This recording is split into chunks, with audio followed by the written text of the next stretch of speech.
Welcome back. It's a word that many consider to be taboo, but for some, the N-word has almost become socially acceptable.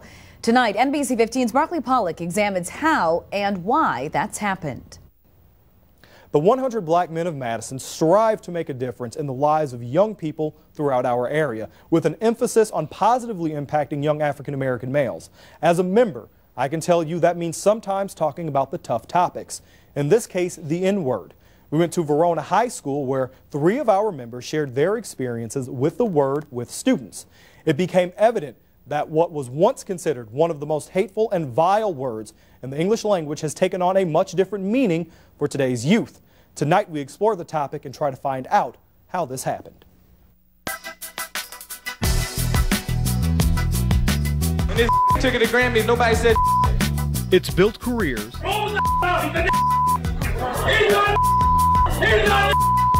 and destroyed others. Now it's so common it's casually tossed around on social networking sites.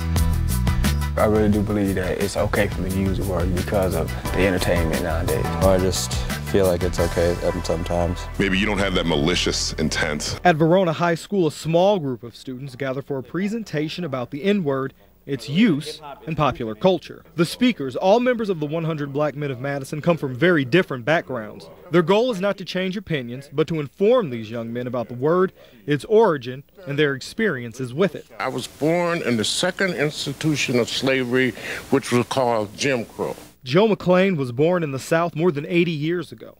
His great-grandmother was a slave. As a young man, he traveled the country looking for work. He says the towns and the people changed, but the N-word was always present. Every other word was in this and in that. In?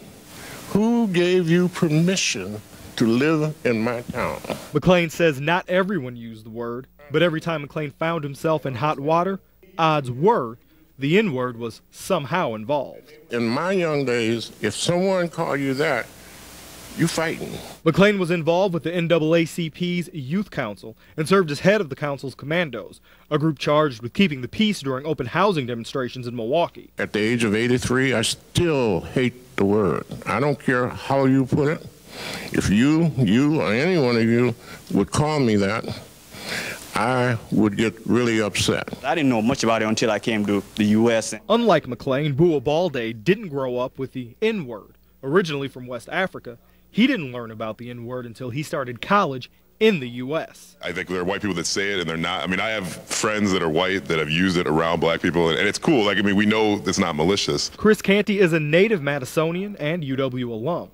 Once the men are done talking about their experiences, the conversation quickly turns to hip-hop and its role in the word's acceptance. Just show of hands, how many of you guys listen to hip-hop? See, the problem is the kids believe what they see. If it ain't 106, then it's MTV. They want to be Wayne mixed with Jay-Z. Keon Hudson is a local hip-hop performer. His stage name, L.U.V, stands for lyrical, unique, and versatile. They act like the recession is a thing of the past. Hudson doesn't just rap about cliche topics like sex, money, and partying.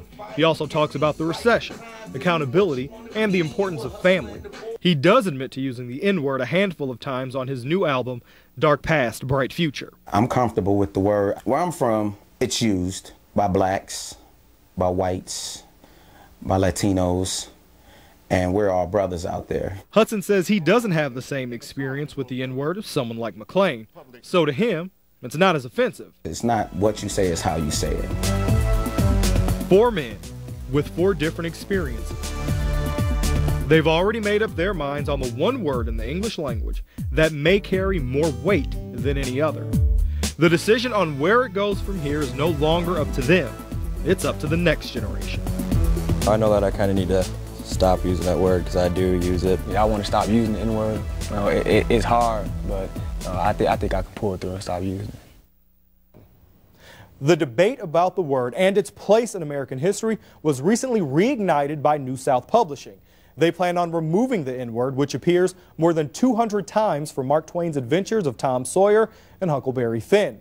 Some have called the move censorship, others have called it politically correct. Either way you look at it, the discussion continues.